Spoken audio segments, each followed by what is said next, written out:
I'm excited today to show you how to tie a stonefly nymph. If you fish clean springwater creeks or rivers, you will find stoneflies in them, and you definitely want this in your fly box. Stoneflies have forked tails and forked antennae, and we are going to use goose biots to imitate those. If you look at the anatomy of a goose biot, you will see that it has a curve in it. On the concave side of that curve, it has a indentation, kind of a C cup. We're going to take advantage of that because as you compress that, that will flare out our biot for our forked antenna and forked tail. All biots are not created equally. You need to select your biot carefully. Try not to get a biot that is near the base of the stem of the feather. These are very soft and they won't flare out. In my vise, I have a size 14, 3 extra long curved hook. I've started my thread about 2 distances behind the eye and wound it back to the eye. Now, one of the secrets of success of tying biots is to have a very flat thread. And you do this by spinning your bobbin counterclockwise. That's looking down upon the bobbin where the thread comes out. So as you can see, my thread is very flat at this point. Select a biot. We're going to make our first antenna.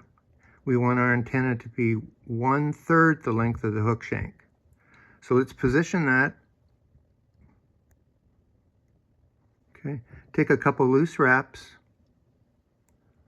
Let's lift it up a little bit. Let's take a look at it. That looks good.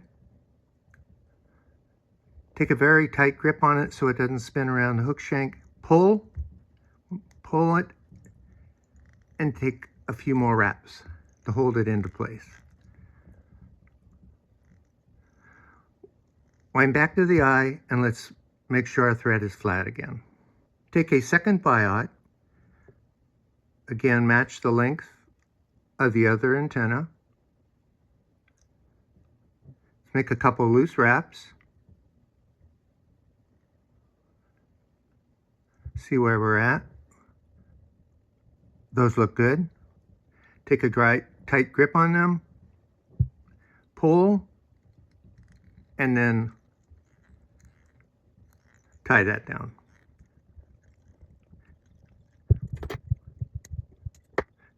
And we'll bring our thread to the bend of the hook. Flatten your thread out again. Take a biot. These are again about 1/3 to half the length of the hook shank. Grasp it really tight. I'm going to hold my hand back there a little bit. Make a couple loose wraps.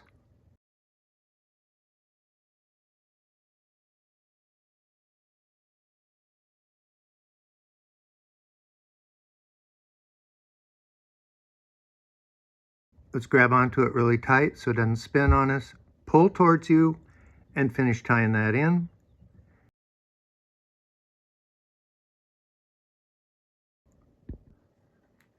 Take a second biot, match the length of the other tail,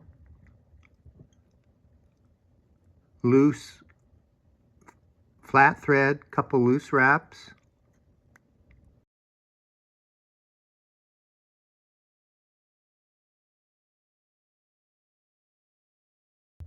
Grab onto it real tight, pull, and then finish tying that in.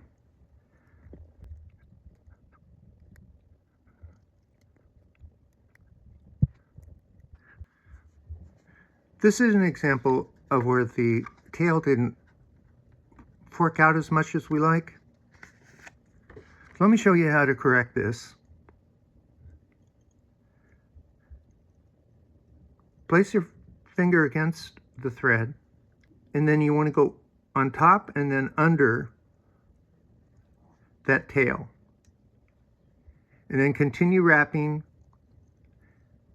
around the hook shank in the same direction you normally do.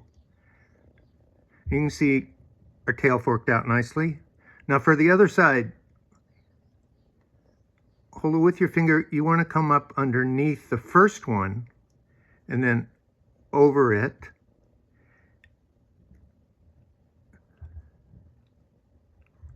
Okay, you can see it's pulling a little bit. Good. And then you want to go underneath the hook shank. Let's pull a little more. Then you want to go underneath the hook shank and wind it in our reverse direction.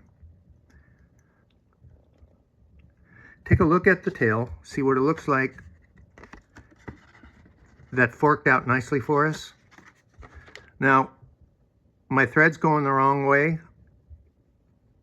Extend out the thread, grab a hold of it, make a loop, a few wraps, and then using our jam knot, which is wrapping thread over the thread, we'll tie down that loop, and then we can just cut it off, and we're back to where we were, like nothing happened. If you like, you can take just a little bit of super glue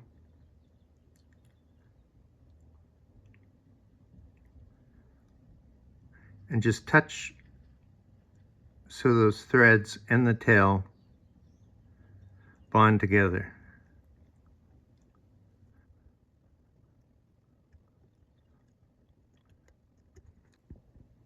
Let's move our thread to the middle of the hook shank. Take your vinyl rib, let's bring that underneath our thread. Cradle it like we normally do. Make another wrap, and then we'll slide that to length.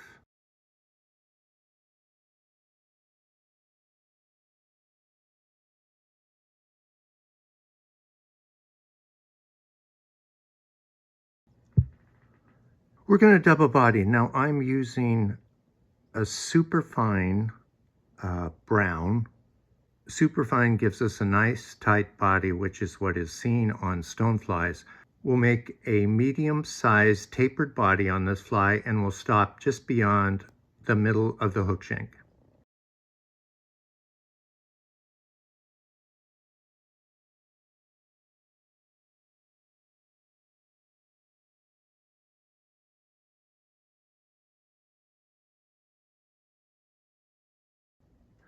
Take our vinyl rib, now we're going to counter wrap that. Now we want it to be close together, but not touching on this abdomen.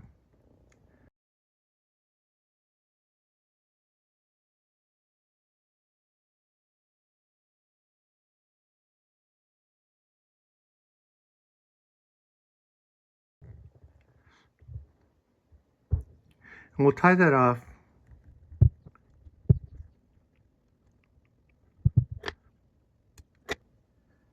Cut a piece of thin skin about the same width as your the abdomen where it's going to meet the thorax.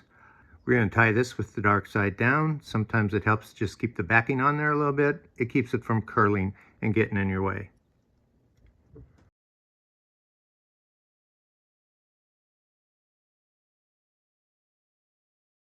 Okay, then wind that back. Keep checking to see we want it to be up against our abdomen without a gap.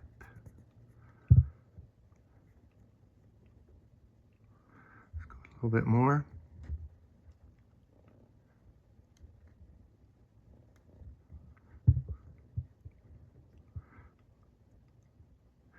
That'll work nicely. Now let's dub our thorax. We want this to be larger in diameter than our abdomen.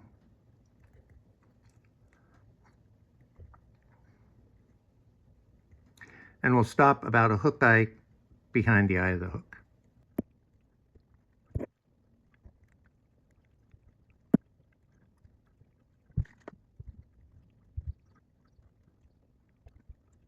Now we're going to stop and then go right in the middle of our thorax and make 2 wraps.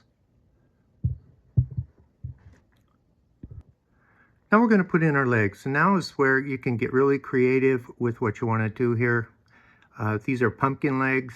You want to get legs that are as thin and fine as possible. But we'll try these and see how they look. So for for this first one, we'll bring it up underneath our thread, alongside.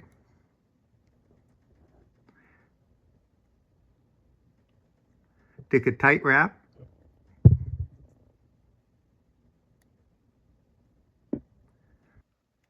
Let's turn our fly upside down.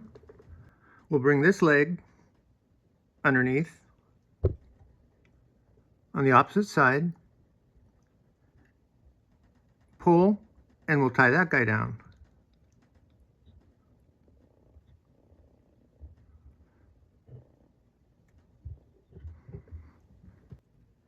Take a very, very small amount of dubbing.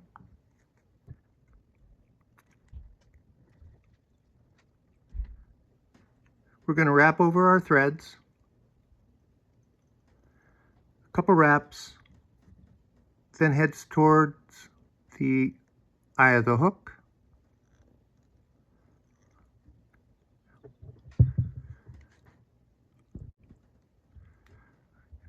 Grab your thin skin. We're going to pull that up and over fairly tight. Let's make a couple wraps. Be sure not to get our legs or our antenna.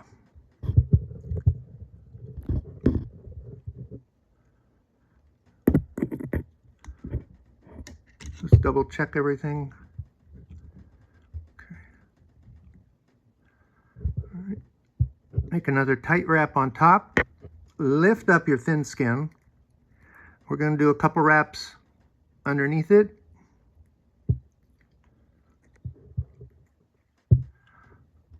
Another one on top.